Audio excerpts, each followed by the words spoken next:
Baik, kami dari kelompok 5 akan menjelaskan materi AI. Sebelumnya, perkenalkan, nama saya Jana Rijayanti Angela Kuru dengan NIM 21024087.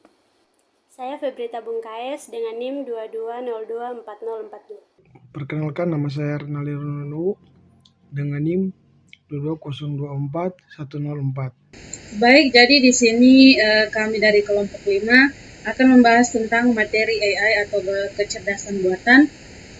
Materi pertama yang akan dibawakan oleh saya, sebelumnya perkenalkan, nama saya Jana Rijayanti Angela Kuru dengan NIM 21024087.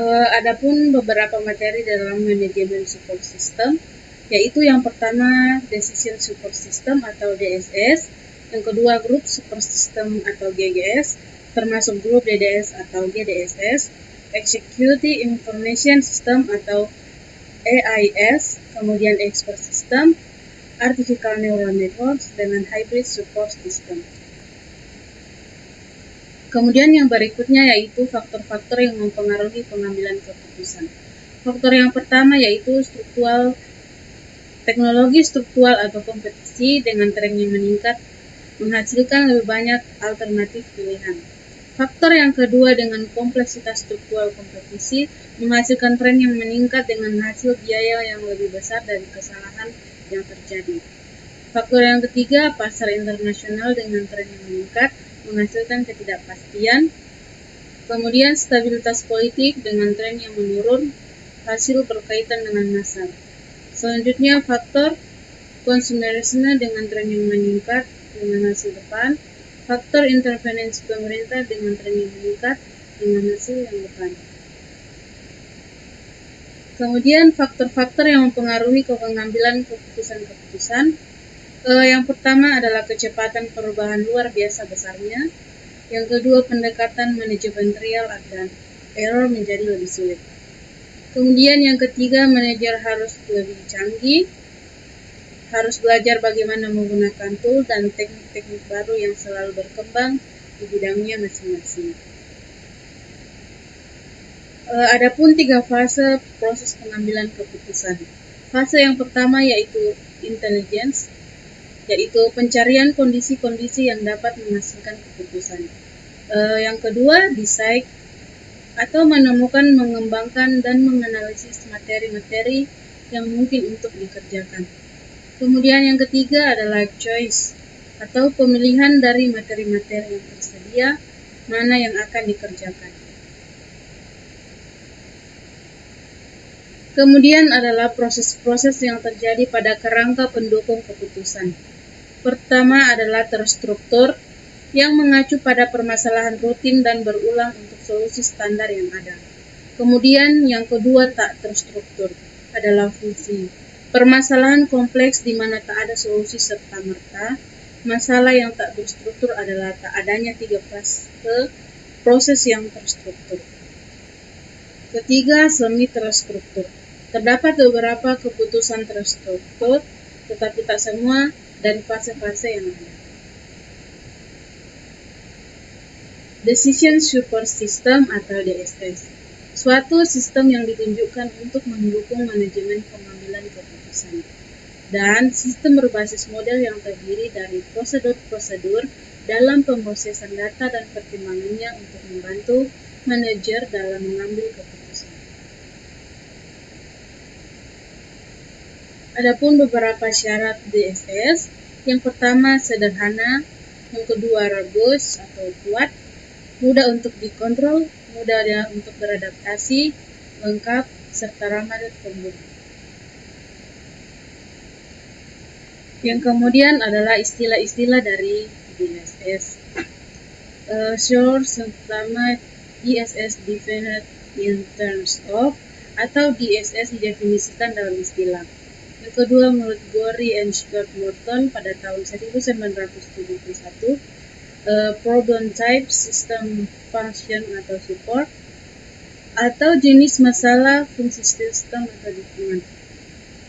Yang kemudian adalah leader pada 1970 dengan sistem functional interface karakteristik atau pola penggunaan tujuan sistem. Yang kemudian adalah Alter 1980, Usage Pattern System Objective, atau pola penggunaan tujuan sistem. Kemudian menurut Moore and Chang pada tahun 1980, Use Pattern and System Capability atau pola penggunaan kemampuan sistem. Yang kemudian menurut Bonsek et al. Pada tahun 1980 dengan sistem komponen atau komponen sistem. Yang kemudian menurut Ken pada tahun 1980 atau Development Process atau proses pengembangan. Baik, saya akan melanjutkan materi tentang karakteristik dan kemampuan DSS, namun sebelum itu izinkan saya perkenalkan diri. Perkenalkan, nama saya Febrita Bungkayes dengan NIM 22024040. Baik, langsung saja. Di sini ada 14 karakteristik dan kemampuan DSS. Untuk itu kita pahami satu persatu. Yang pertama ada semi-structure decision, yaitu DSS menyediakan dukungan bagi pengambil keputusan, utamanya pada situasi semi terstruktur dan tak terstruktur dengan memadukan pertimbangan manusia dan informasi terkomputerisasi. Nah, misalnya dalam perusahaan manufaktur, manajer produksi menggunakan DSS untuk menentukan jumlah bahan baku yang akan dipesan. Keputusan ini bersifat semi terstruktur karena melibatkan data historis tentang penjualan dan inventaris, tetapi juga memerlukan pertimbangan situasi pasar saat ini yang tidak bisa sepenuhnya diotomatisasi. Kemudian yang kedua ada for managers at different levels, yaitu dukungan disediakan untuk berbagai level manajerial yang berbeda, mulai dari pimpinan puncak sampai manajer lapangan. Nah, misalnya sebuah DSS dapat digunakan oleh manajer produksi untuk mengelola stok dan bahan baku, sementara di sisi lain manajer keuangan menggunakan DSS untuk mengelola anggaran dan perencanaan keuangan di tingkat perusahaan. Kemudian yang ketiga ada for groups and individuals. Sesuai namanya, yaitu DSS, dukungan ini disediakan bagi individu dan juga grup. Kemudian yang keempat ada interdependent or sequential decision, yaitu menyediakan dukungan ke berbagai keputusan yang berurutan atau saling berkaitan. Nah, misalnya di sebuah perusahaan retail, keputusan mengenai penentuan harga produk mempengaruhi pembelian bahan baku, dan sebaliknya DSS membantu mengelola hubungan antara keputusan ini dengan memberikan analisis yang relevan. Kemudian yang kelima ada support intelligence design dan choice, yaitu DSS mendukung berbagai proses pengambilan keputusan. Nah, misalnya dalam proses perencanaan kota, DSS ini digunakan untuk mengumpulkan data tentang lalu lintas atau intelijen, kemudian merancang rute baru atau desain, dan terakhir memilih rute terbaik yang akan mengurangi kemacetan. Itu penting. Kemudian yang keenam ada support variety of decision styles and processes. Nah, DSS ini mendukung berbagai proses pengambilan keputusan yang berbeda-beda. Misalnya dalam perawatan kesehatan, dokter mungkin menggunakan DSS yang mendukung pendekatan pengambilan keputusan berbasis bukti atau analitis, sementara di sisi lain seorang manajer rumah sakit mungkin lebih mengandalkan intuisinya untuk keputusan yang lebih strategis. Kemudian yang ketujuh ada adaptability and flexibility. Nah, DSS selalu bisa beradaptasi sepanjang masa.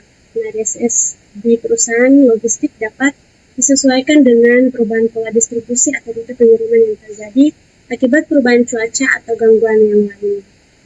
Kemudian ada ease of use atau DSS yang mudah digunakan. Kemudian ada effectiveness, not efficiency. Nah, DSS mencoba untuk meningkatkan efektivitas dari pengambilan keputusan, akurasi, jangka waktu, atau kualitas. Nah, dalam perencanaan darurat, DSS mungkin tidak dirancang untuk efisiensi waktu, tetapi lebih untuk memastikan keputusan yang diambil adalah yang paling efektif dalam menyelamatkan nyawa dan mengurangi kerugian. Kemudian ada humans control the machine, yaitu pengambilan keputusan memiliki kontrol menyeluruh terhadap semua langkah proses pengambilan keputusan dalam menyelesaikan masalah. Misalnya seorang analisis keuangan menggunakan DSS untuk mengevaluasi risiko investasi, tetapi keputusan akhir tetap ada di tangan analisis, bukan pada sistem. Kemudian ada evolutionary research, yaitu DSS mengarah pada pembelajaran. Kemudian ada years of construction, yaitu pengguna harus mampu menyusun sendiri sistem yang sederhana. Kemudian ada DSS modeling, atau DSS ini biasanya menggunakan berbagai model dalam menganalisis berbagai keputusan. Dan yang terakhir ada knowledge, yaitu DSS dalam tingkat lanjut dilengkapi dengan tipe knowledge yang bisa memberikan solusi yang efisien dan efektif dari berbagai masalah yang dipetik. Misalnya, DSS digunakan oleh tim HR di perusahaan bisa dapat memberikan wawasan tentang praktik terbaik dalam perekrutan dan manajemen karyawan berdasarkan data. Keuntungan DSS mampu mendukung pencarian solusi dari masalah yang kompleks. Respon cepat pada situasi yang tidak diharapkan dalam kondisi yang berubah-ubah. Mampu untuk menerapkan berbagai strategi yang berbeda pada konfigurasi berbeda secara cepat dan tepat. Pandangan dan pembelajaran baru. Memfasilitasi komunikasi, meningkatkan kontrol manajemen dan kinerja, menghemat biaya, keputusan lebih tepat, meningkatkan efektivitas manajerial, menjadikan manajer dapat bekerja lebih singkat dan dengan sedikit usaha, meningkatkan produktivitas analisis. Komponen DSS, data manajemen termasuk database yang mengandung data yang relevan untuk berbagai situasi dan diatur oleh software yang disebut Database Management System (DBMS). Model manajemen melibatkan model FHICAL, statistical management, scansing, atau berbagai model kuantitatif lainnya, sehingga dapat memberikan suatu kemampuan analisis dan manajemen software yang diperlukan dalam sistem. Dialog subsistem, user dapat berkomunikasi dan memberikan perintah pada DSS melalui subsistem ini, berarti menyediakan antarmuka. Knowledge management, subsistem optimal ini dapat mendukung subsistem lain atau bertindak sebagai komponen yang berdiri sendiri. Model konsep hospital DSS. Computer